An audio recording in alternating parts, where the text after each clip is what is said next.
I'm going to turn off my share and let's see.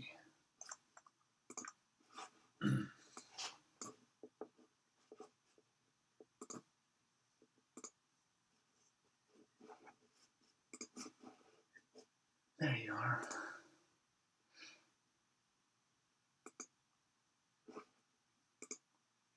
Okay, Farang, your host. Got it, thanks.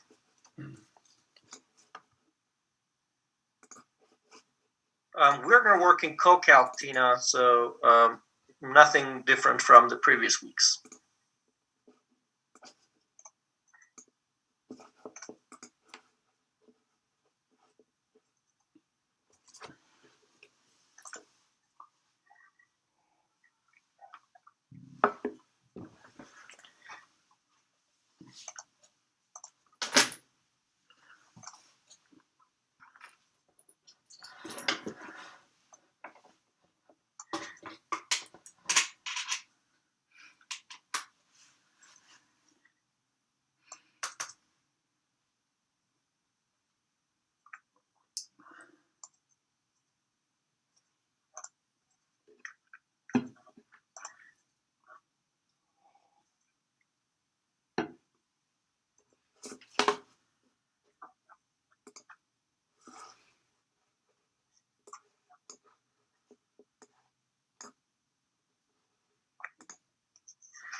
So I'm going to wait for another 2 minutes for everyone to return. And meanwhile, a few things that I wanted to remind you about. We've already talked about this, but I'm going to go ahead and announce it again.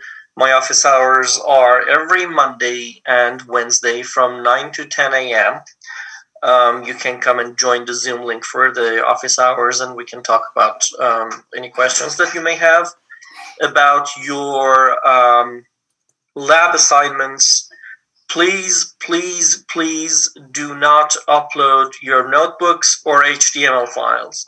Just go with PDFs. In the information box, information cell on the top of your notebook, go with your own full name, your own R numbers, and information. For the quizzes, make sure that you submit your answers before the deadline, and make sure that you click on submit. Just simply filling in the boxes and selecting the answers is not going to be enough. Eventually, and at the end of it, you need to click on submit. Otherwise, we will have nothing to grade. So those were some of the things that I wanted to touch on again.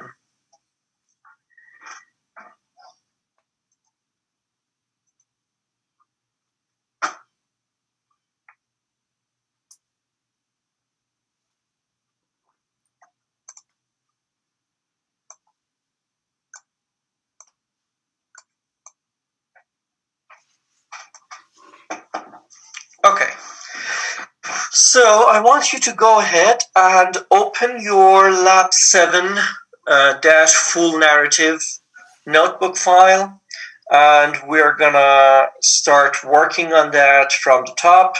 So you need to fill in this information cell right on top, very similar to what you did in the previous weeks. Doesn't matter if it's a PDF file LaTeX. That is the way that you need to export it. So that is the correct option. Once you're done with your notebook, you will go and click on File. You will go to Download as, then PDF file LaTeX. You need to give it a few seconds depending on how big your notebook is, and then it will give you a PDF. If it gives you an error, that means there is something wrong in the notebook, or there is something there that your notebook cannot run. And that's why we always recommend that you go ahead and try to export the worksheet only, because that is only the things that you have worked on. So, in this lab, we will be working with the Numpy library.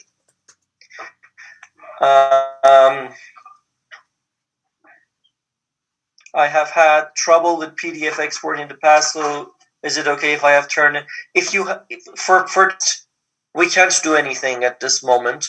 If I look at your HTML files and I can't read them, I will email you. From this point on, please avoid uploading HTML files or anything other than PDFs, and let me know if you have any issues, if you are getting an error or something, and we will work on that. So yes, in this lab we will be working with the Numpy library. The building block for Numpy is the arrays, and we have already talked about it. Dr. Cleveland has talked about it in the lecture that arrays can be similar in looks to lists, but there are very, very important and fundamental differences between the two. I've put links here for you in case you wanted to read more about the differences between a Python list and a NumPy array. But I think that once we cover the lab, you will have a pretty good idea on the differences. So, in our first example, we're working on a one-dimensional array. And it is asking us to create an array from 2000 to 2009. So this line, this important line that I have repeated multiple times in my notebook, is basically something, first of all, you have seen this before in our previous labs when we were exporting libraries such as math, such as plotlib, such as pretty table. This time we are importing NumPy, and we are importing that as NP. So from now on, whenever I say NP, my notebook knows that I am referring to NumPy. We need that to call all the functions in the NumPy library that we are going to use eventually. So in one single notebook, you only need to import that once. You don't need to import that every time. If you see that I have repeated that, is because I want you to get into the habit of calling the library first before using the function. Because if you don't do that, there's a chance that you may have a script, you run it, and it keeps giving you an error and tells you that this is a specific function that you want me to use. That is not defined for me. I don't know what that is. And the reason is that you are missing the simple import line at the beginning. So let's create a list of the numbers that we want, 2000 to 2009. If I simply create a list and assign it to an object called myList, if I print my list, this will be the outcome. This will be what's printed. This method, this approach on creating lists is something that we have done multiple times in the previous weeks. This np.array will basically take that list and define it as a NumPy array. So the array that you can see I'm highlighting here is a function from the NumPy library, and I'm applying that on this object, which was my list. And when we run that, you will see that it is being recognized as an array. So that is a one-dimensional array, very, very similar to a list in looks, but they have differences that you will realize very, very soon. So in the second example, we are working with n-dimensional arrays. So we are asked to create a 5x2 arrays from the 2000. This number by number way of calling or defining an array or a matrix is a convention. The first number that you see will be the number of rows, and the second number that you see will be the number of columns. So a 5 by 2 means that you will have 5 rows and 2 columns. So I want you to pay attention to the way that I am defining my list here. Unlike the previous example, which I just went open brackets, all my numbers divided by commas, close brackets. In this one, I'm putting all the values that I want in a row in brackets by themselves. So in addition to the open close brackets right at the beginning and at the end, I'm feeding lists as elements to my bigger list. So I'm creating one list with 2000 and 2001, another list with 2002 and 2003, another one with 2004 and 2005, and so on. When I print it as a list, this will be the outcome. A list of 5 sublists, if you may. But when I define that as a NumPy array, you will see something like this. This is the 5 by 2 structure that we were referring to. 5 rows and 2 columns.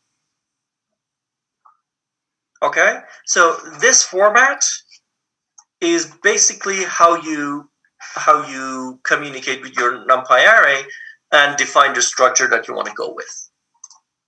Do you have any questions about these 2 examples?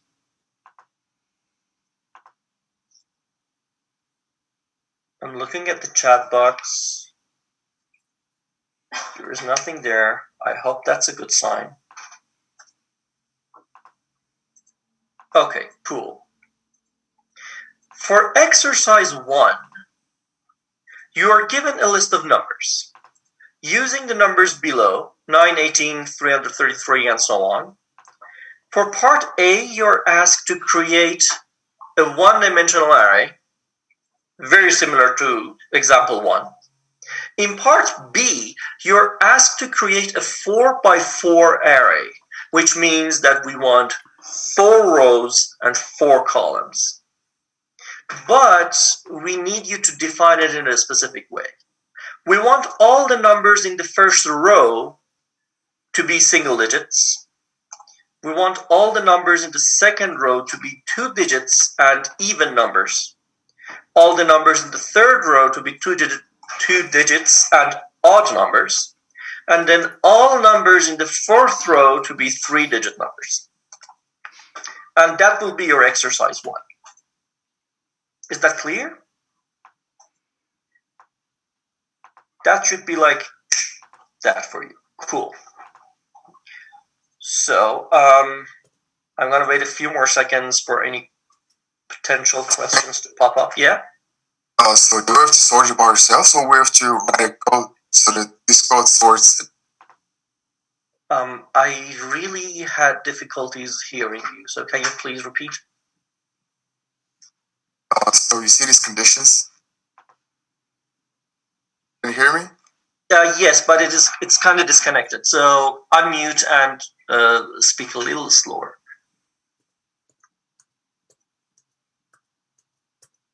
Ajibek?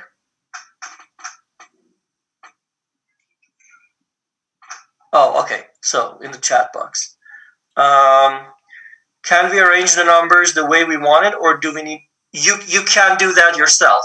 For this one, I want you to just look at these and say, okay, for the first row, I need single digits. So I have 9, I have 7, I have 3, and another 7. And that will be my first row. Okay, cool. Can we use code to get the matrix to meet those conditions, or do we just do it by hand? For this exercise, I just want you to do that visually. So look at this list, pick the numbers that meet the criteria for each row, and put it in there. I think I answered the question. Is there any other confusions about this exercise? Yeah, I tried to run the cell for exercise 1, and it's telling me that an error for NP because it's not defined. What cell did you run? Because I have nothing here. Oh, no, like I did exercise 1 already. Like I finished it up. Okay, so did you do this? Did you do the import? Oh, I didn't do that. Okay, I got it. That is exactly what I was telling you earlier. I want you to get into the habit of having this tiny line of code at the top of your script, because you are using functions from this specific library. In this lab today, almost all the functions that we are using come from the Numpy library. So you need to have this line before all the rest of your functions so that your notebook realizes, oh, she wants me or he wants me to go and pick up this function from this library, and then it will work. So for that one, I'll have to use like np.ones for the first one. That just comes out with one single digit ones. What do you mean? For the exercise? For exercise 1, part A or part B? Part A. So for part A, basically you are doing just this. You know, in example 1, we created a list and then we converted that into a NumPy array. Right. So that will be a one-dimensional array. But for exercise 1 part B, you need a 4x4 array. So you will follow the same procedure that you did in example 2, but the way that you fill in these sublists needs to be in a way that you meet these criteria. Oh, so just part A it's just creating a 1D array, and then part B is for all that. Okay. Yes. I thought you had to do part A and then all that, and then part B and then all that. No. These 4 bullet points are just for your 4x4 array part. Yeah, that makes sense. That's not that hard. Cool.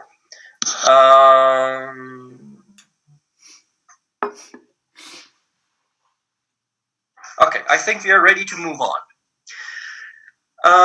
At this point, we have covered how we can create arrays. One-dimensional, n-dimensional, n by n-dimensional, whatever. That will be that. Nothing more complicated. Once we have created our arrays, we can do different operations on them. From very basic operations like summing them up, multiplying them, dividing them, to more advanced and the fundamental operations such as matrix multiplication or element-wise operations. So, example for one-dimensional array arithmetic. We are asked to define a 1D array with these numbers, 0, 12, 24, 36, and until 96. Then we are asked to multiply all elements by 2, then take all elements to the power of 2, find the maximum value of the array and its position, find the minimum value of the array and its position, define another 1D array, which is kind of similar to that, but it starts at -12, and then find the summation and subtraction of these 2 arrays and find the multiplication. So, again, right on top, I have this line. Usually, you do not need to import a library more than once in one single notebook. The reason I'm doing this is because I want you to get into the habit of doing that. Ajibek, if your CodeCalc is not working, you have to refresh that. It has been a little weird over the past few days. I don't think that it's only from our side, so it is probably something global to CodeCalc. So, in the second line, I'm defining a NumPy array with these numbers in the list. Something that I want you to pay attention to is the way that I'm defining this array this time. Previously, I would first assign my list to an object and then feed that object to my numpy.array. This time, because you're already familiar with that, we are going with the lazier or faster way. So you can just go ahead and say numpy.array and then put the list in parentheses. Ajibek, if you're having difficulties with CoCalc and you have installed Anaconda on your computer, you can go ahead and run Jupyter Notebook. It will have pretty much the same environment, but it will be running on your local computer, local machine. So, I can define my array and then print it out to see how it looks. This will be how it looks, exactly the way I have defined. Then for step 2, we were asked to multiply all elements by 2. I can simply go in and say my array1 multiplied by 2. And if I print that out, you will see that every element in my array is now multiplied by 2. So that's what it does when you go with the multiplication operation. It takes each element multiplied by 2 and then give you the outcome. In step 3, we were asked to take all elements to the power of 2. Similar to what we do with numbers, we can go with this syntax, and the output will be another array with each element being the square of our initial values. Now, we have 2 ways of doing that. This one that I've already shown you is not using the NumPy function, but we can actually use a function called power from the NumPy library. And the way the syntax for that works is that we go np.power, because we are wanting to use the function power from NumPy library, the array that we want to operate on, and the power we want to take everything to. So in my case, this will be 2. If you want to take that to the power of 5, this will be array1 5. And the results will be identical. So that is something that I wanted to show you. Then for step 4, we were asked to find the maximum value of the array. So if we have an array of different numbers, we want to see which value is the highest. I can go with the max function from the NumPy library on my array, and it will print out the maximum value. So since the array that I gave you was already sorted, it is very easy to go and locate it. But if it was mixed, you would see that, oh, okay, that is kind of helpful. Now, let's say that you are not interested in the value of the maximum number. You are interested in knowing the position of that maximum number. So instead of max, you can go with the argmax function from the NumPy library and run it on your array, and it will tell you the position of that maximum number. So let's have a look at this. 0, 1, 2, 3, 4, 5, 6, 7, 8. So that's why it prints out number 8 for us.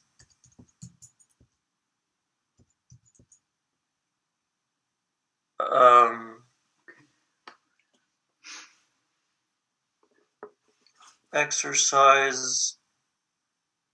Tina, I will cover that in a bit. Let me finish this example first. So that is the difference between max and argmax functions from the NumPy package. The first one gives you the actual value of the maximum number. The second one gives you the position of that number in your array. Then for step 5, we were asked to do the same thing with the minimum.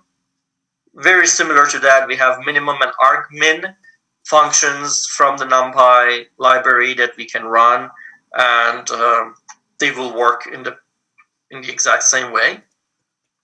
For step 6, we were asked to define another array. I'm calling that array 2. You can call that whatever you want. I'm doing exactly the same thing in defining that array. And then we were asked to find the summation of these two arrays. So I can simply go in and say array 1 plus array 2. And it will print the result for me. Or I can go ahead and say I want array 1 minus array 2. So all these operations between two arrays are possible once you define them as NumPy arrays. And then for step 8, we were asked to find the multiplication of these two arrays, and that's what is happening.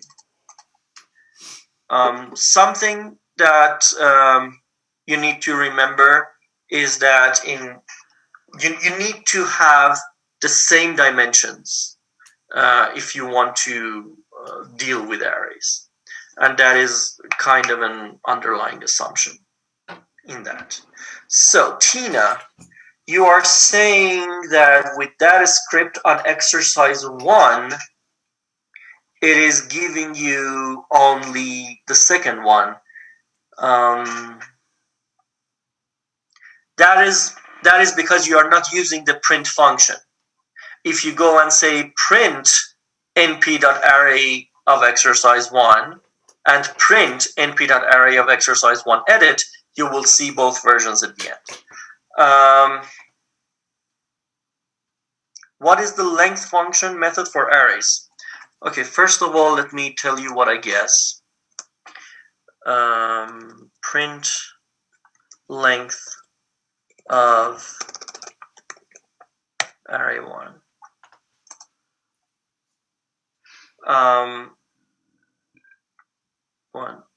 This is something that works, but because there is something that I will talk about in a bit, I want you guys to learn something very important when you're programming. This is something that Dr. Cleveland has already told you, and I have already told you before. So whenever you have a question like that, you can simply go open Google, and you can say Python, NumPy, how to get the length. And because there are if not millions, thousands of people working with Python, there is a very high chance that a question that you have has already occurred to someone and people have been talking about it. So you can go ahead and use their experience. So let's open the first link and see what is happening. To get the number of dimensions, shape, and size of NumPy arrays, use attributes and dim shape and size of NumPy arrays. And usually in these weblogs or forums that you go, there are pieces of codes that that you can use. So here you can see that they are using what functions did they talk about? So shape, size, and ndim. So let's see what will happen if we use size.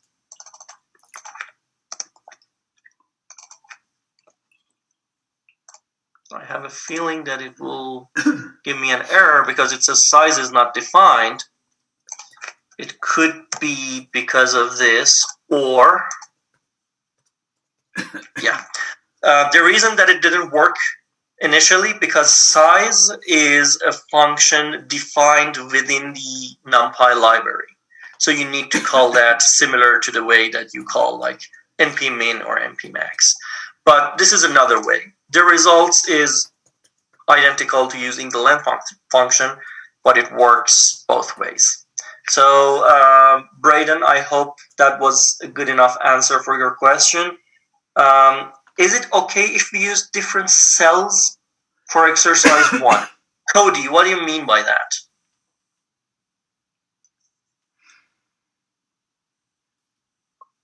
Like, I just use, like I put the first, like, A into one cell and then B into one cell. Like the parts. No. You mean just like doing something here and then in the cell below? Yes. Yeah, that is completely fine. Okay. Yeah.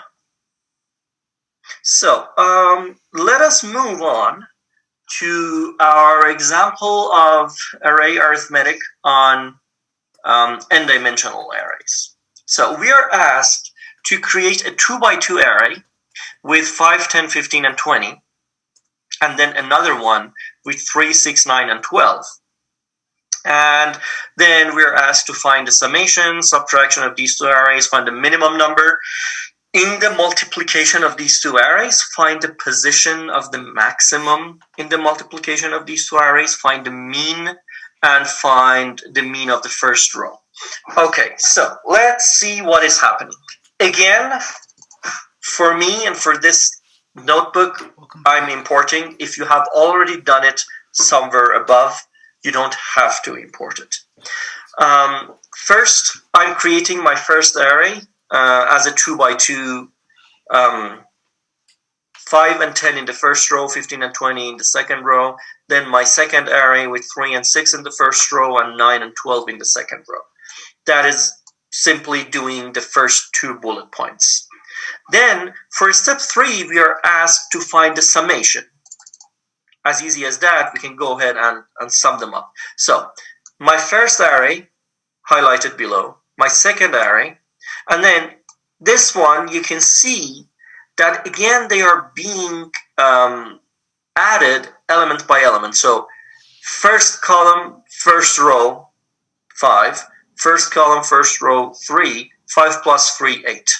10 plus 6, 16. 15 plus 9, 24. 20 plus 12, 32.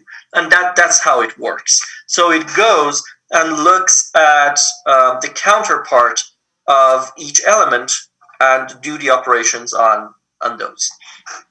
So, summation, subtraction. Both of them are done in a similar syntax. Now, I want to create a new object. I'm going to call that multi-array. You can call it whatever you want. And I'm going with the @ sign, which is syntax for a typical matrix multiplication or a matrix product. You can also do that by going with this syntax. The results will be exactly the same. So once we do that, we can have that printed out. These two are the results. I created 2 separate objects because I wanted you to see that the results are going to be exactly the same. Then we were asked to find the minimum value in this array. So we wanted to go in, look at the 4 elements, and find the minimum value for us. And when we do that, it will tell us that 105 is the minimum value. And then we want to find the position of the maximum value. And again, it will go and look at these 4, and it is telling me that in position 3, I have my maximum value. So 0, 1, 2, 3. And that will be my 330. Very similar to what we have already seen. Now, we were asked to find the mean of the multiplication of these 2 arrays. So we want the mean value of all of them, all 4 numbers. And that's why we get 202.5. And if we want only the mean of the first row, we can do this. Now, I want you to pay attention to this and see what is happening. I'm calling the mean function from the NumPy array. I want that to be applied on my multi-array object, but not all of it. I want it to be applied on the 0th row, which is basically the first row. And by this, instead of putting a number in the column part, I'm just putting a column. This means that all columns. So if this was my matrix, I'm saying that I want you to go into my multi-array object, select the first row, and calculate the mean value of all the columns. So here I have only 2 columns, so it will calculate the mean value of 105 and 150. And that's what I will get. So, example on 1D array arithmetic, example on n-dimensional array arithmetic. Do you have any questions? You can unmute and ask, or you can type your questions in the chat box. And we will try to find an answer. In multi-array, how did wait, go down to the output section? Here. Yeah. Where did the numbers 105, 150, 225, and 330 come from? So let's imagine that I have a matrix called array1, and it's this one. And I have another matrix called array2, which is this one. I am asking my notebook to do a matrix product of array1 multiplied by array2 and assign that to my multi-array. So what you see here is the output of the matrix multiplication of array1 and array2.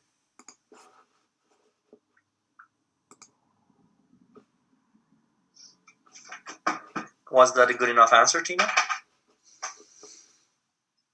No, not really. It's more like, where did the individual numbers come from? Like, where did 105 come from? Okay, do you know what is the difference between a regular multiplication and a matrix multiplication? No. Okay, so let us ask our good friend Google.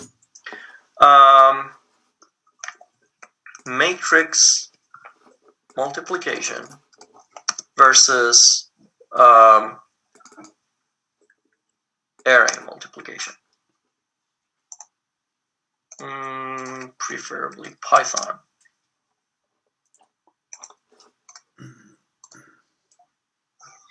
I will try to find something that looks better and easier to follow. Now, cat.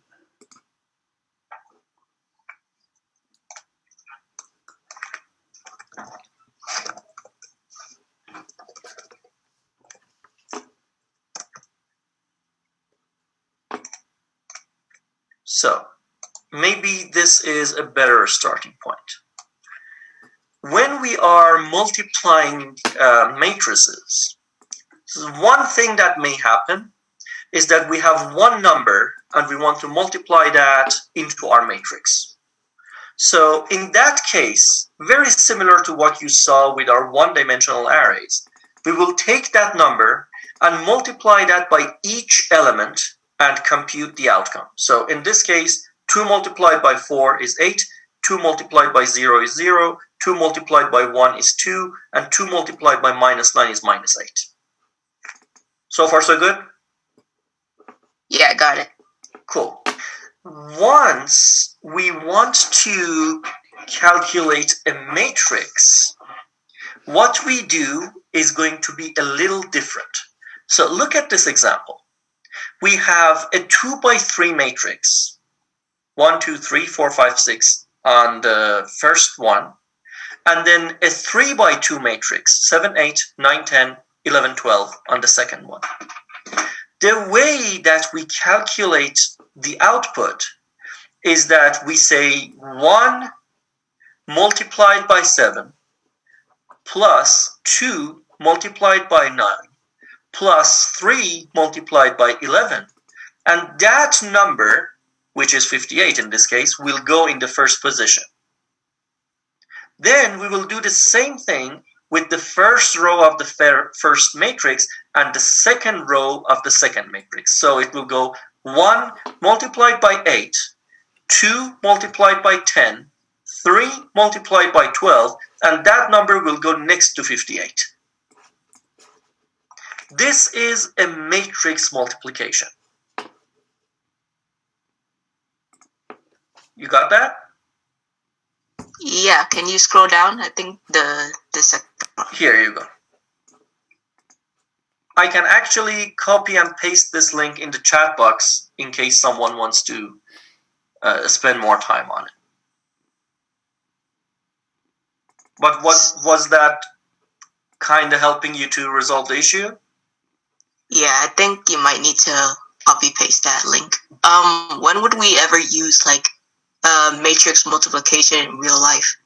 Well, actually, this is extremely useful in cases like optimization. For example, something that I did for my research was trying to optimize the way 3 reservoirs could use in supplying water.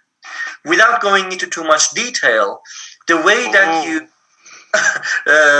the way that optimization model works is that you have a set of constraints and you have an objective function which is usually maximizing the water supply. And all of those equations, all of those coefficients in those equations will be fed into giant matrices. And by multiplying those, we solve equations and we find optimum values. So as engineers, I think one way or another, you will have to use matrices and matrix multiplication.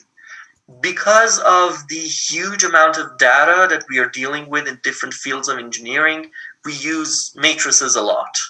And that's probably one of the ways contributing to its very common use. Dr. Cleveland is adding a few useful scripts, pieces of scripts to the chat box. So you can have a look at those and see what is happening. I'll give a good example of why matrix multiplication is important if it'll let me drag and drop the file. Oh, it won't. Damn it. Do you want me to make you host? No, I'm going to give you the file. You've seen it before. But it'll give you a reason for why it's important. Okay. Let's see. I think it's download. Come on, download. Save it locally. Now I should be able to add it to the chat box. Oh, I don't want to open it. I think if you click on File in the chat box, you can select your computer and then add your file. Yeah, I have it. That's what I'm trying to do, but I don't want to actually save it to my computer, so I'm trying to... there we go. And there's actually an image that goes with that. Let me get the image. Download that. Choose the okie dokie.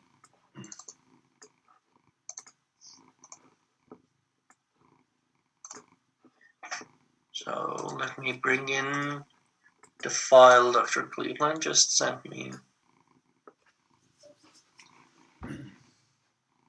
And the PNG goes with that so that it will render the picture correct. Sure. And here's the PNG. So let's open the notebook and I will let Dr. Cleveland go over it. As you scroll down. So here's an example of 3 reservoirs connected together. And in all of you will take some version of fluid mechanics at some point. And one of the classical problems that you do as homework is something like this, where the 3 things come together. You're trying to figure out the pressure and then the flow rate in each of the links. So there's a 5,000 meter connecting reservoir 1 to the junction. What am I looking at? 3,000 connecting reservoir 3 to the junction. 4,000 connecting reservoir 2 to the junction. So scroll down a little bit, please. When you do the analysis, here's 4 equations and 4 unknowns. And there's a lot of numbers there, but we're looking for VAD, VBD, VDC, and H sub D is what we're trying to solve. And this is a nonlinear system of equations. So scroll down some more. There's what the system looks like, and it's nonlinear because of the presence of the VAD, VBD, VDC in the coefficient matrix. And Newton's method, which you'll get in other classes, is a technique. Here's our linear solver again. So we've seen this before earlier today. And here's the important part. What I have a home-built vector matrix library. Everything that's implemented here is implemented much easier in Numpy, but at the time of the writing, I didn't have access to it. So this first one, write M writes the contents of a matrix. Write V writes the context of a vector. Matrix multiplication multiplies two matrices A and B and then returns the result. Matrix vector multiplication multiplies a matrix by a vector. Vector addition. Next one's vector subtraction. And then V dot V, which is actually almost the same method as in Numpy. So these are linear algebra operations. The question was, when is multiplication important? So moving down, we're setting up conditions for a Newton's method solver to find 4 variables.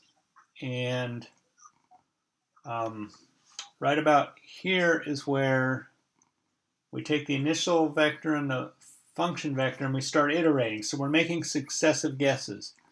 You'll notice that there is a matrix multiplication in the Jacobian that's being calculated. So then it goes ahead through its iterations and produces a result. So what happened there, see, it says it was 5 iterations, I think. So there were 5 matrix multiplications that had to be done in order to get from that initial guess to the solution. And in those multiplications, there is a linear equation solved every time. So all the stuff that seems like when do we ever use it actually has practical application. For most of us, myself included, when I'm using commercial software, this is all happening underneath the hood. But for this class, we're trying to get you introduced to some of the ideas so that you can understand what's going on under the hood. Not because you're going to necessarily be expected to build your own car, but it makes you a better driver if you know how it works. So that was my one example of a multiplication. And it's buried away in the definition of the Jacobian function. Thank you, Dr. Cleveland. And I want to give some credit to Tina. Tina, that was a very good question, and I think that is a very important mindset, that whenever you see something, you ask, when am I going to use this? So we're basically giving you some tools, and these tools will become useful. Some of them maybe more than the others, but it is a very good practice to try to find the right vision of how to use them. So thank you for your question. So right here, for example, in go back, there you go. In the lab sheet, here you have multi-array 1 equals array 1 dot array 2. That's the internal script is identical to what the v dot v function that was defined in the branch pipeline example does. And as before, if we'd had Numpy, that branch pipeline example could be reduced to probably 7 or 8 lines of script instead of the several hundred that were in it. And that's the point of using the packages. And then to anticipate your other question, Tina, well, then why would you do it the hard way? At the time, I had a specific need to show the underlying algorithms, and the only way to do that is to do it in Python primitive.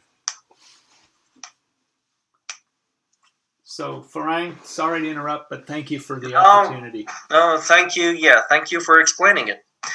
So, for exercise 2, we are asking you to use these numbers, 88 minus 5, 9, 22, 46, 2, minus 1, and 0. To first create a 2 by 4 array and print it out. Your room is flooded with water, so 1 week it's fire, the other one it's water. Hopefully wind is what's coming for the next week. So add 6 to all elements, store it as a new object and print it out. Multiply all elements by 5, store it as a new object and print it out. And divide all elements by 7, store it as a new object and print it out. So eventually we will have 4 lines of output for your exercise 2. Okay. So. So Farhang, Yeah. for that exercise, do you want it to do it after every single iteration? So like we create the 2 by 4 and then we add 6, store as new object, then we multiply the new object by 5? Yes, yes. Multiply the original array. Each step will come on top of the previous step. Oh, okay. All right. Yeah. So, so far we have talked about defining or creating arrays and then array arithmetic. Something else that we can do with arrays is comparison. We can compare 2 NumPy arrays and check and see whether they are equivalent, whether they are greater than each other, whether they are smaller than each other. And the way that it works is kind of illustrated in this figure. You will not have this image in your notebooks because you do not have that PNG file with you. And that is one of the reasons that if you try and convert this full narrative as a PDF, it will give you an error. So don't do that and use the worksheet only, which doesn't have all this stuff in it. But let's see what is happening here. It is saying that if we have an array A with two numbers in it, 1 and 2, an array B with 4 and 5, if I say A greater than B, it is going to compare each element with its counterpart. So it's going to compare and say, is 1 greater than 4? The answer is false and puts it there. And then is 2 greater than 5? And it puts it there. And similarly for like the last one, it says, is A less than or equal B? Is 1 less than or equal to 4? And then the answer is true, and same for 2 and 5.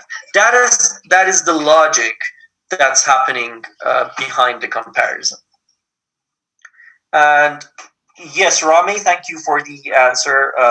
2 by 4 means 2 rows and 4 columns. A good way to remember the order is the mnemonic RC cola.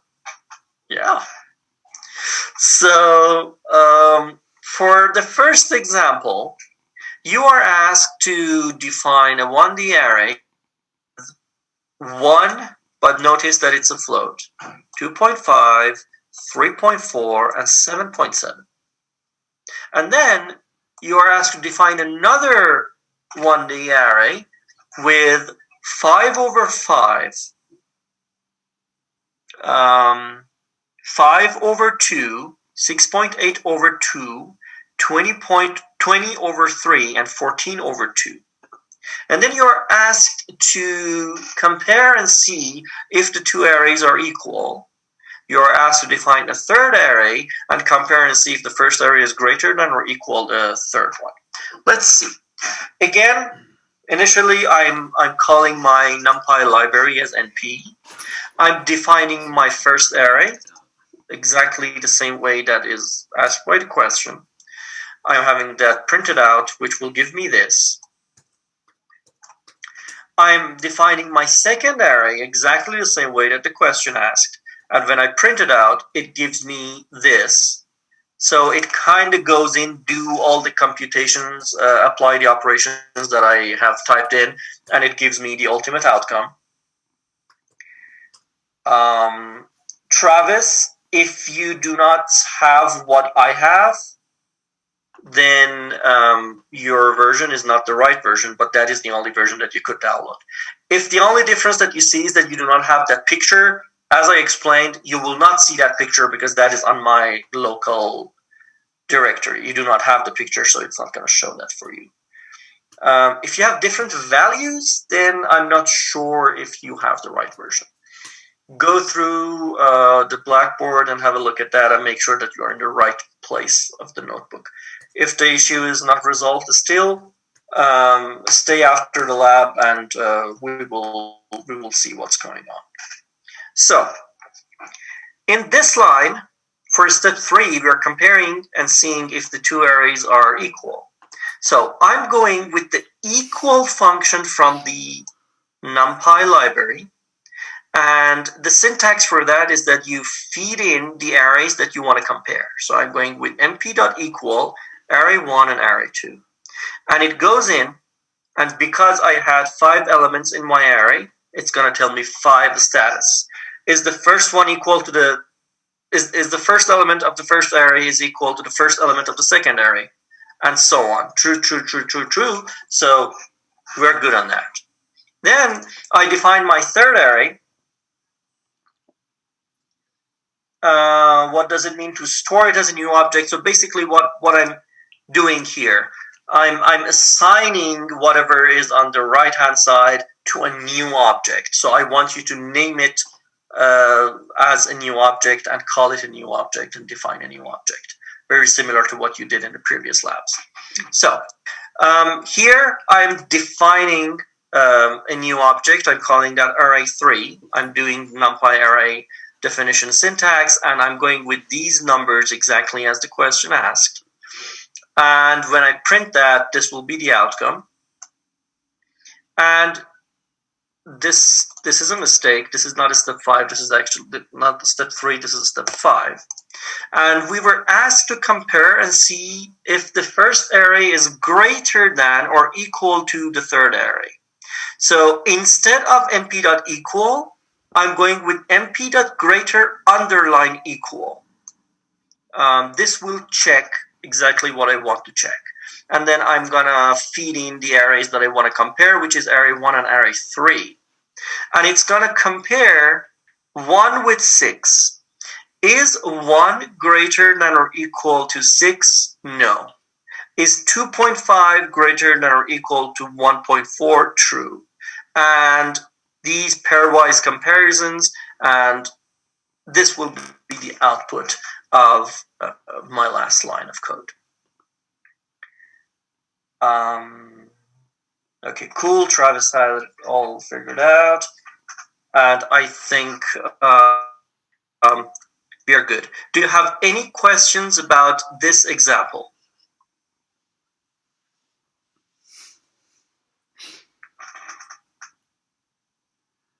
No, Andrew, I just wanted to show you that you can have floats in your arrays as well. You can have strings, you can have numbers, you have integers, you can have floats. So yeah, that was just to show you that. Is there any other questions on how this array comparison thing works?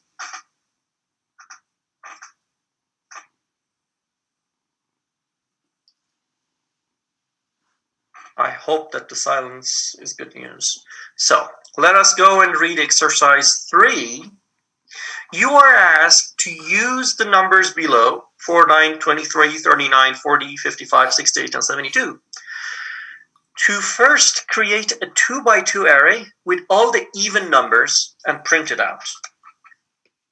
B, create another 2x2 array with all the odd numbers and print it out.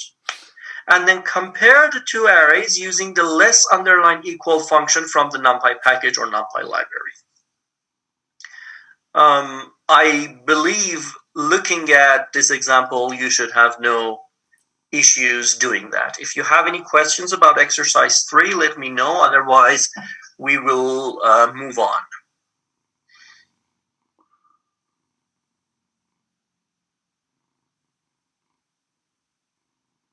Good. So, we can do exercise 3 by hand too, right? Like sort of visually. Yes, but what do you mean by hand? Like what I'm saying is like we don't have to have like some code that says, oh, 9 is odd, add 1 to make it even. No. Okay, cool. Yeah. Thank God. Okay, cool. I think After 7 lab sessions, Dr. Cleveland and I has proven ourselves to you that we are not trying to be mean to you guys. Yes, you can trust us. We are trying to make this as smooth as possible. And judging by the previous 6 weeks, have you ever faced an exercise that is not well enough explained by the examples before that? No. But I'm also just stupid at coding. So yeah, if it looks like it's too hard to do, there is a high chance that you're looking at it from the wrong perspective. Okay. So it's always beneficial to ask. Thank you for asking. No problem. So let us move on to array manipulation. In this part, we are talking about 2 important functions from the Numpy library: copy and delete.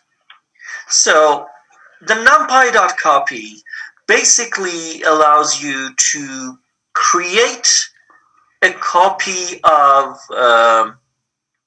your array. And that is particularly useful when you are working on a code or working with an algorithm that is going to change your array multiple times, and you kind of need or want to save a copy of the initial values of the array before it goes through all the processes. And with the delete function, you are allowed to take an array and delete certain elements from that array and then put it aside. So the basic fundamental concept behind these 2 functions is this. But let's see what will happen. In the example, you're asked to define a 1-day array named x with numbers 1, 2, 3. Then you are defining an object y in a way that your y is equal to your x. And then you're defining an object called z, which is a copy of x. And then we will discuss the difference between y and z. And then we are going to use the delete function to remove the second element of our array x. So again, initially I'm importing my Numpy library as NP. I'm defining my x array as the first step asked with 1, 2, 3. And if I print it, you will see this. I'm defining my y object to be equal to x. And if I print that, I will see this. And I am making a copy using the np.copy function of my x and assigning that to my object z. Again, when I print z, I will see this. Interestingly enough, x, y, and z look identical. And that is kind of what we were looking for. But I want you to look at what is happening here. I'm going in my x array and I'm asking it to change the element in position 1 to 8. What I had in my position 1, 0, 1. So my initial value was 2. And in this line, I'm substituting 2 and 8. So now when I print x, I will see 183. I will see 183. But if I go ahead and print y and z, you will see something interesting happening. My y value is also changed. So for y, I also have 183. But my z value is not changed. It is same to the initial format of x. And that is the important thing about the copy function from NumPy. When you make a copy of something, that copy is not going to be changed. But if you just go with the equal syntax similar to what we did with y, as you change x, the y will change also, because it is not a copy of x, it is x. Okay, I hope that is clear enough, because that is a fundamental thing that you need to understand about the copy of a NumPy array. And then, since the question asked us to go ahead and delete the second element of x, that element is located in position 1, because we start counting from 0. I think you know that right now. And then I'm going to say, okay, my x is going to be np.delete what I want to work on, which array I want to work on, it's x. And then which position do I want to remove? It's 1. And then if I print it, it will only give me 1 and 3. And that is what the delete function can do for you.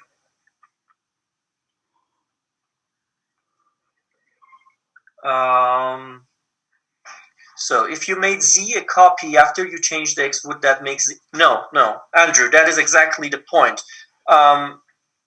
After I changed x, yes. Let me create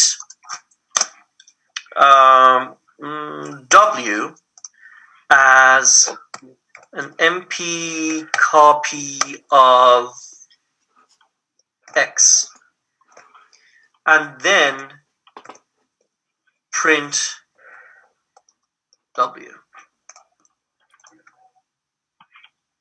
Now you see this is the new addition. Because I'm making this copy after I changed 2 to 18x, the new copy is 183. So the copy only takes whatever is in that instance and keep that away. It's not going to change after that. But when you go with the equal sign, as you change x, the y will change also. How would you add more than one number to delete? Good question. So let us work on this. And I will go and say 0 and 1 and see what happens. So now, from my x array, it has deleted whatever was in position 0 and position 1. Cody, I hope that has helped. Great. Okay, cool. For exercise 4, Andrew, is there a way to make an index like that, but non-inclusive?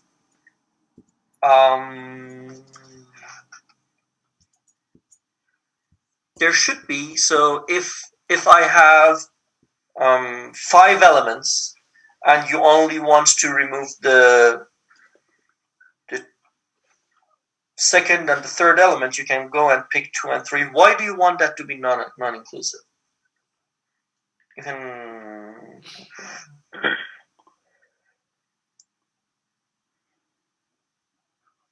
Yes, thank you, Dr. Cleveland. Just curious. So, Andrew, for questions like that, as I explained earlier, use our best friend Google. And you will probably find what you're looking for in a couple of forums and weblogs, and maybe even more things to tickle your curiosity. Yes, thank you, Dr. Cleveland.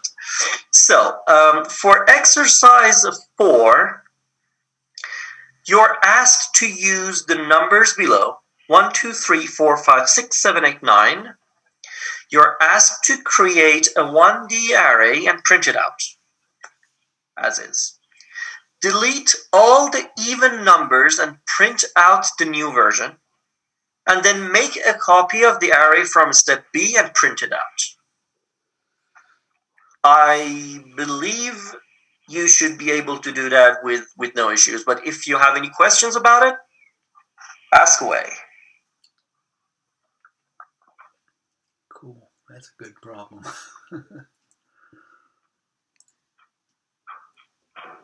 Are we good? So B and C are just going to print out the same thing. Come again? So will B and C print out the same thing?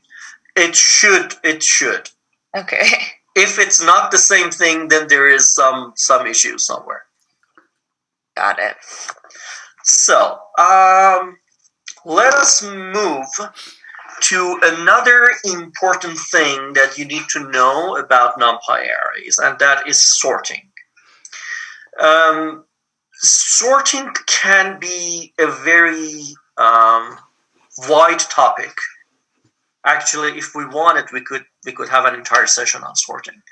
But for this level that we are in, and for what we are going to deal with, I think what we are covering is going to be enough. So the general idea behind sorting is that you want to create an ordered sequence from your array. And that order can be numeric, alphabetical, or of that sort. Let us talk about examples. So, in example 1, you're asked to define a 1D array as FIFA 2020, Red Dead Redemption, Fallout, GTA, NBA 2018, and Need for Speed. And if you know the connection between those names, you are already one of my cooler students, so good for you. And you're asked to print it out and then sort the array alphabetically. So, yeah.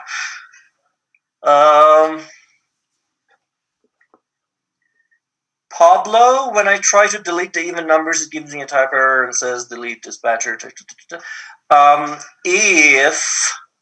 If you have questions about exercises and everything, you can stay after the lab and we will talk about them.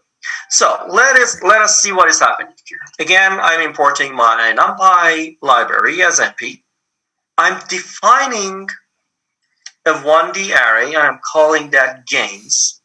And I'm putting the list in that. So if I print games, it will simply print out the list in the same order that I defined. But if I go in and I use the sort function from Numpy library, it will sort them alphabetically for me. And the reason that is happening is that we are dealing with strings, and by default the strings will be sorted alphabetically. So you will see that FIFA 2020 and Fallout are at the top of the list, at the beginning of the list because of F, and we have Red Dead Redemption at the end of the list because of R and the order of words. So, cool. That's an interesting username.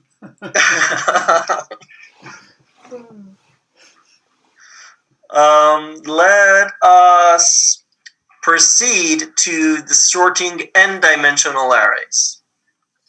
In this one, we are dealing with a 3x3 array with 17 minus 6, 2, 86 minus 12, 0, 0, 23, and 12. And you're asked to print it out and then sort the array. So, first, I'm importing my Numpy library. Then, I'm defining A as a 3x3 array. So, this should be familiar to you by now. And then if I print it, it will give me something like this. 17 minus 6 and 2 in the first row, 86 minus 12 and 0 in the second row, 0, 23, and 12 in the third row.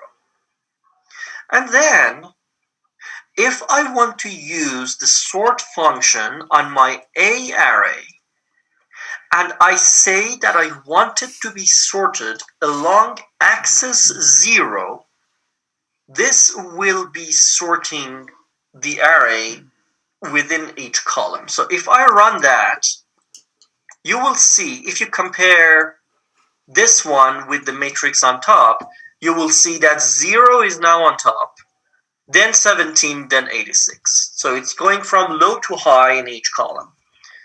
Minus 12, minus 6, 23. 0, 2, and 12. This is happening in each column because I have asked it to sort it along axis 0. If I do that with axis 1, it will sort them within each row. So if you compare this one with the original array, you will see that now I have -6, 2, and 17. -12, 0, 86, 0, 12, 23. And this is not sorted along the columns anymore. This is sorted along the rows, and that is axis 1. In fact, if I just run the sort function on my array without saying 0 or 1, by default, it will sort the array by row. That is something that you need to keep in mind. So if you just leave it as is and you want it to be sorted in columns, it's not going to work. So I generally prefer to always define my sorting axis, so it is kind of safer. And if this was something interesting that I learned myself when I was preparing this notebook. So if in front of axis you say none, it will basically just give you a sorted 1D array. So it will disregard the structure of 3 by 3, and it will just give you a list of numbers from lowest to the highest. Something to know. So if you have any questions about these two examples of sorting, let me know.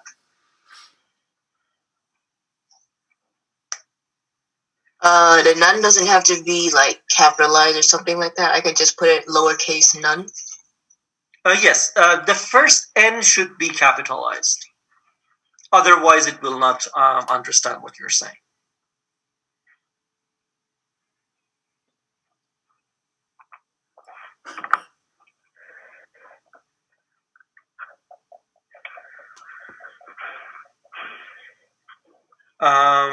Audrey, what do you mean?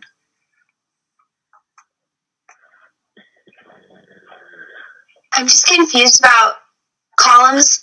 Do they run side to side and then rows are up and down? No, the other way around. Oh, so, okay. That's what... For example, in the first matrix that I'm highlighting now, 17, 86, and 0 are the first column. 17 minus 6 and 2 are the first row. Does that make sense?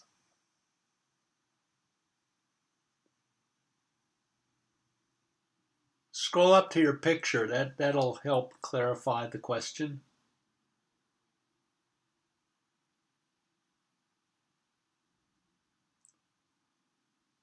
Uh-oh. Do we have internet stall?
Okay, 20607.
Complete system failure. Okay.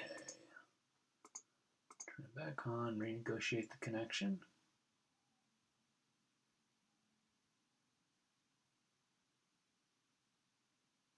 Fail.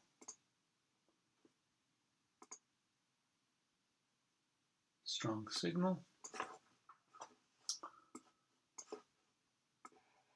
All right.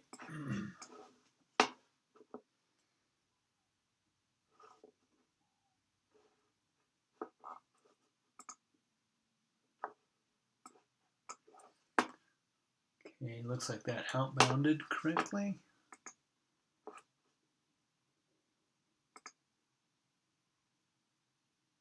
Issues all over the place. Okay, we're back. So okay. Good thing you were the host at the time. What do we mean? What do we mean by slicing?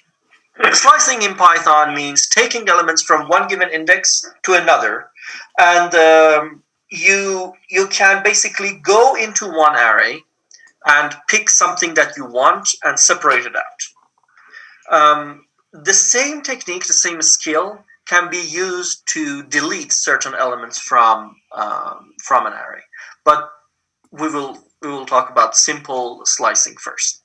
So let's say that you want to define an array 1, 3, 5, 7, 9, and you want to slice out the 3, 5, 7 and then print it out. Initially, I am, whoops, what happened? Okay, here. Initially, I am bringing my Numpy library as NP. I'm defining my array A, similar to the way the question has asked, 1, 3, 5, 7, 9, and I'm printing that out, and you will see that it shows up here. And then I am creating another object. I'm calling that A slice. You can call that whatever you want. And I want it to be part of A that goes from position 1 up until position 4. So 0, 1, so I want to start here. 2, 3, up until position 4. So for Andrew, who is a fan of non-inclusive selection, this is for you, man. So, and when you do that and you print a slice, you will get what the question was asking for. Let me email back Dr. Cleveland.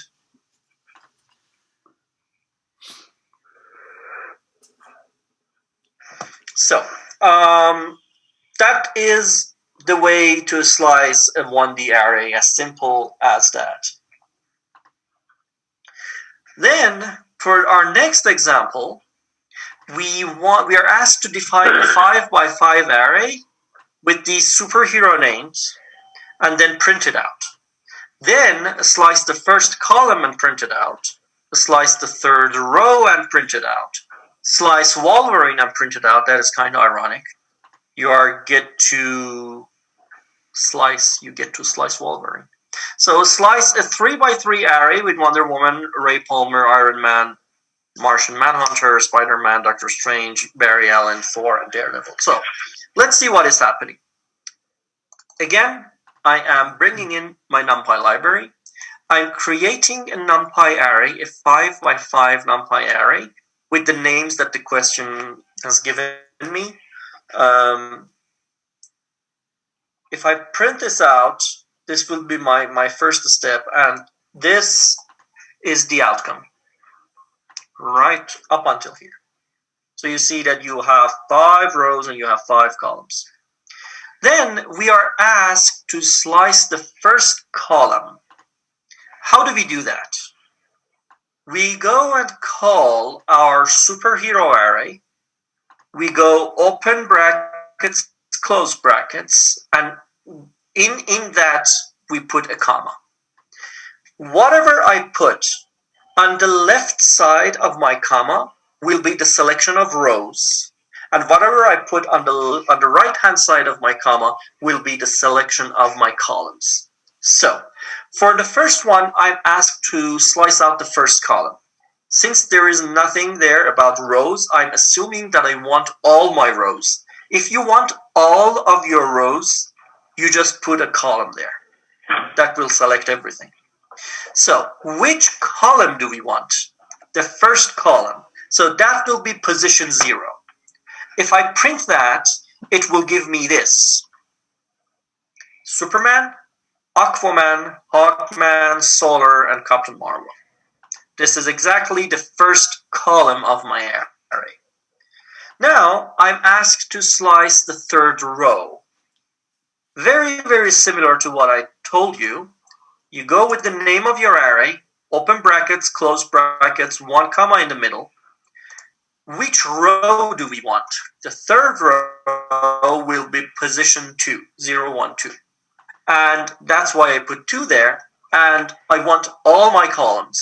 So I just go in and put a column there. And it will give me this. Hawkman, Ray Palmer, Ray Palmer, Spider-Man 4, and Hank Pym or Pym. I don't really know.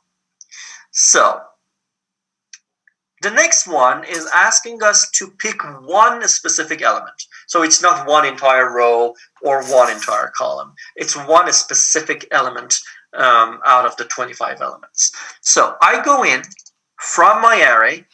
I want the element that is located in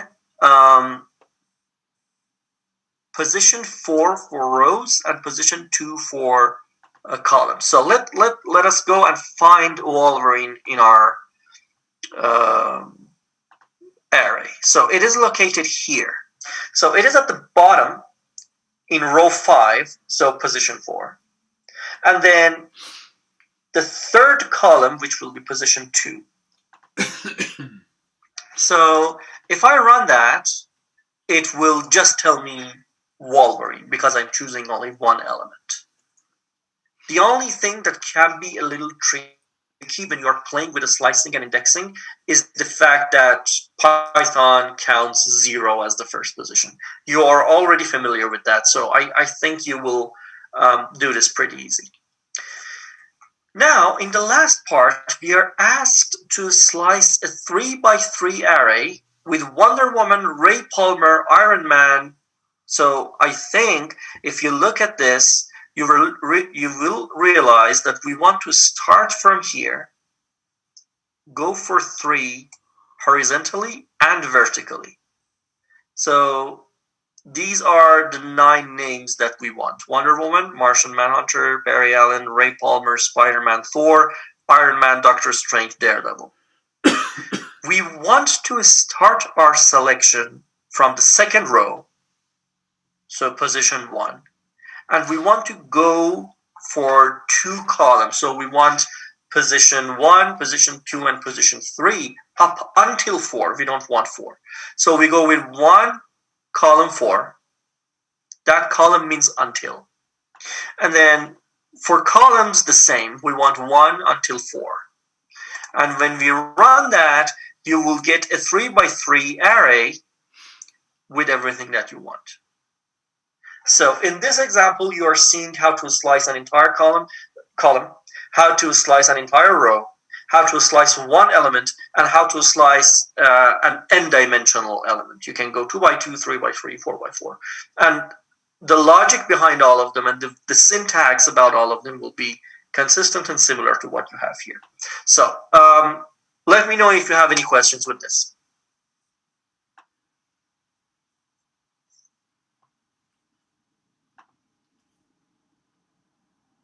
All good?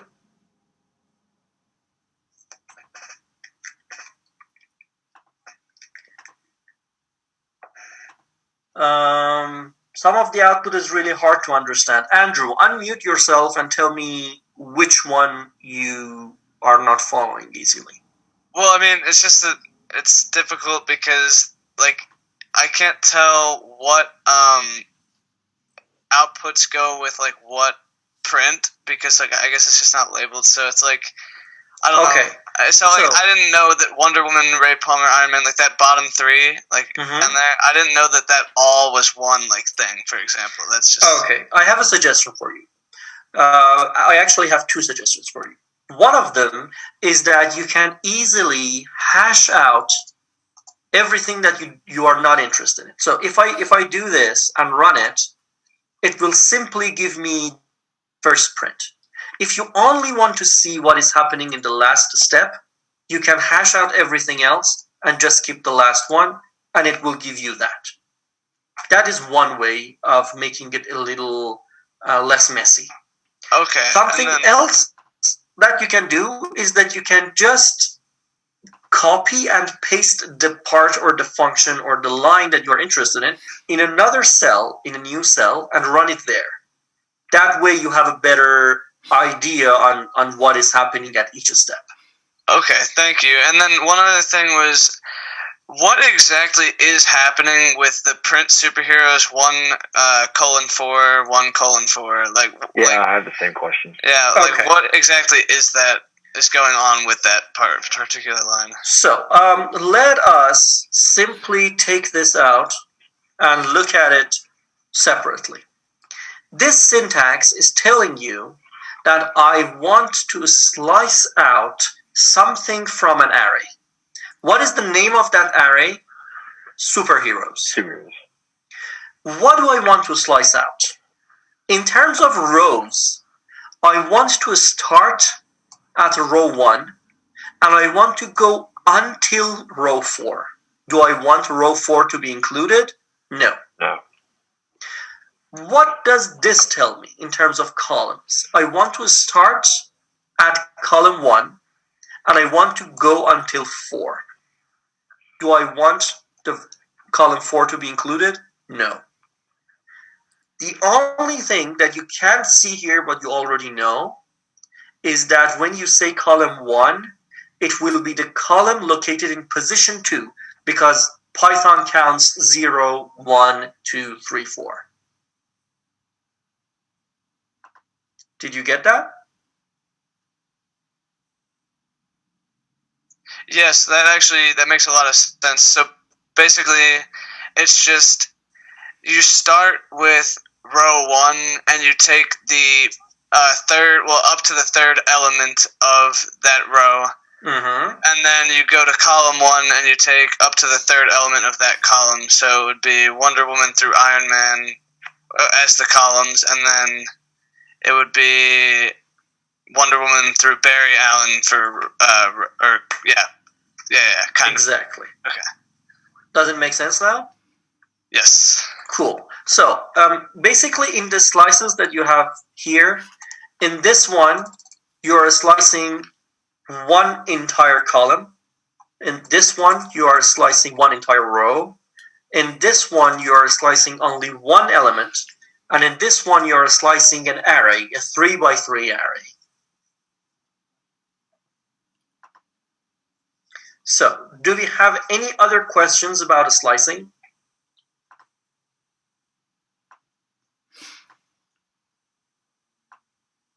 And yes, Grace. Yeah, that was a tragedy. So, for exercise 6, I've asked you to use the names below: Cartman, Kenny, Kyle, Stan, Butters, Wendy, Chef, Mr. Okay, Randy, Sharon, Sheila, and Towley. You are asked to create a 3x4 array and print it out. Sort the array alphabetically by column and print it out. And from the sorted array, slice out a 2x2 array with Cartman, Randy, Sharon, and Wendy, and print it out. Is there any questions? So 3 means 3 rows and 4 means 4 columns? Yes. Yep. What do the colons represent? Which one?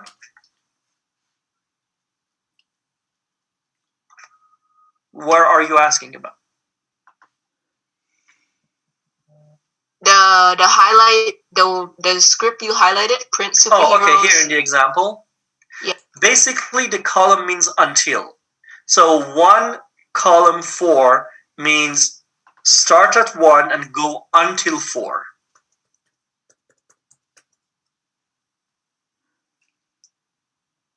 You got it? Farhan? Yeah? Farhan? Yes, yes. Can you hear me? I can hear you, Ajibek. I can hear you. Can you hear me? Can you hear me? Because I couldn't hear you. No one can hear me? I can hear you. I don't know. I think it was just it was just me. Okay, so I just downloaded the worksheet, and I think they're like same. I don't know if it's only me. I downloaded it 2 times, and it was just the same. It was just a copy of full narrative. So when you download the worksheet, isn't this what you see?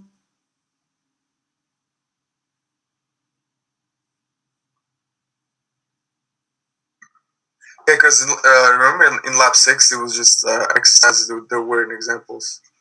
Oh no, this one, I think in that one it was also the same thing. You only have examples and exercises. The only thing that you do not have in the worksheet is the explanations, such as cool. such as this one. This cell will not be in the worksheet. Gotcha. Cool. So on part C, the names that it wants to make the sliced array with are separated, so it can't be a slide with just those names. Actually, you are not going to slice with names. You are going to slice with indices, very similar to what happened here. So you need to look at the array and count, okay, where is the Cartman, Randy, Sharon, Wendy array, and how I can count the columns and rows to cut that out. Even, I hope that was helpful enough. Do we have any other questions about exercise 6? Even when you sort the arrays alphabetically by column, they will be next to each other.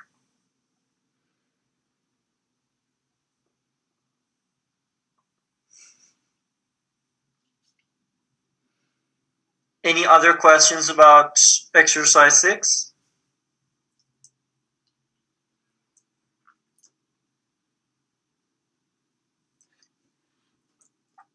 I could show you how it works.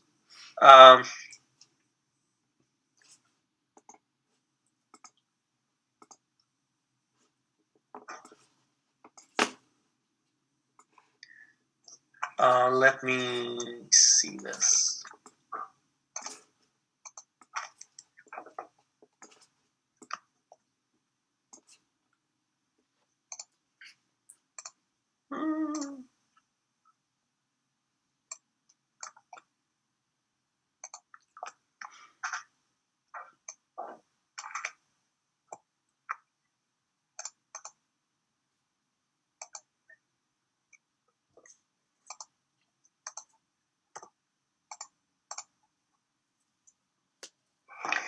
What is happening?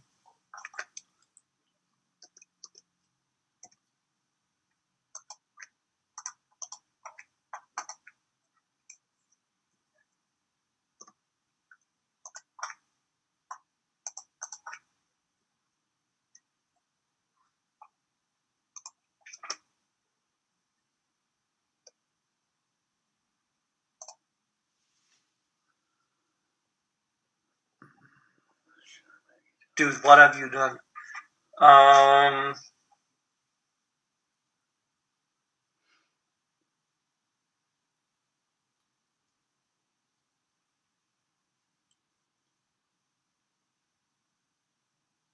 So, we are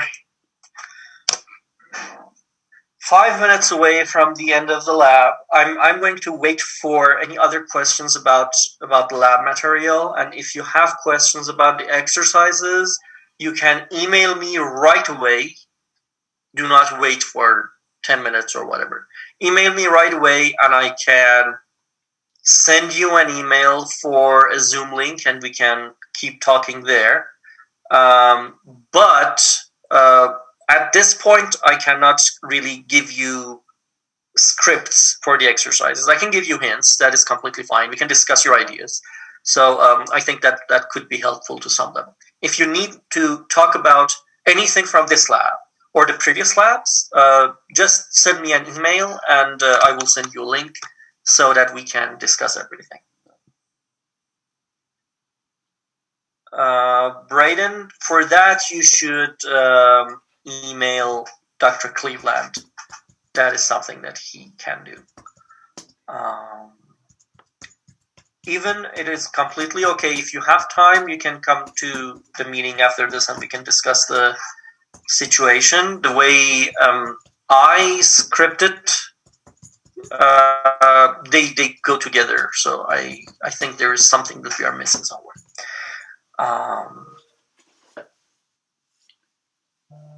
Exactly. Thank you, Dr. Cleveland. So I have put 4 references down here for you. I think they have very good examples and information. So if you have time, definitely go and check them out.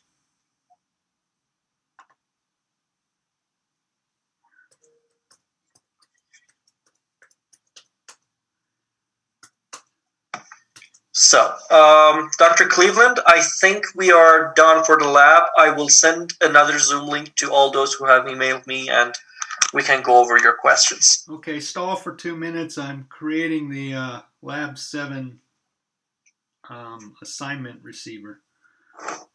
Dr. Cleveland, shall I make you host so that you can No, end I'm the doing meeting? it on another computer. So if anyone has 2 minutes or less of questions, use the time.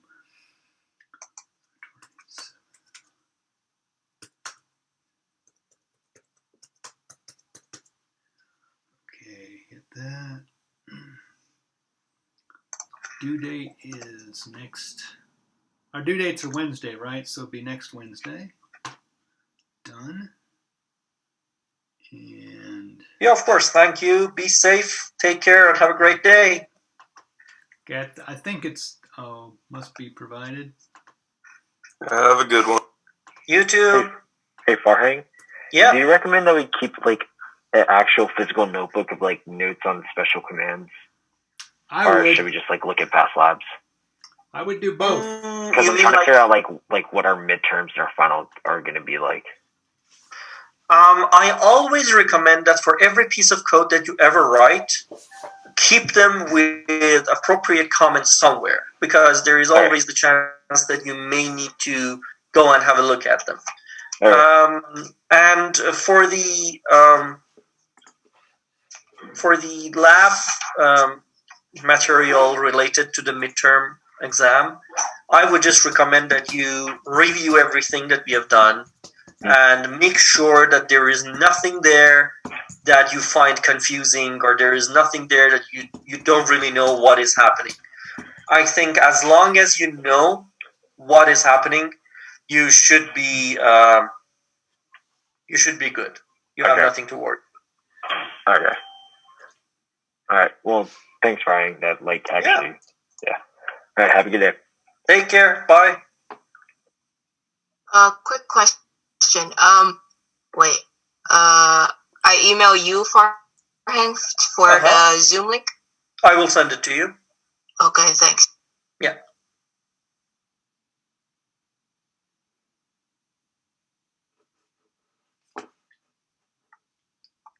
Okay, I think I'm host again. I'm going to terminate the call, and you all have a good office hours. Thank you very much. Sure. I will also have the office hour tomorrow morning. So Okay. if today is not working for you, I will see you tomorrow. Okay, good.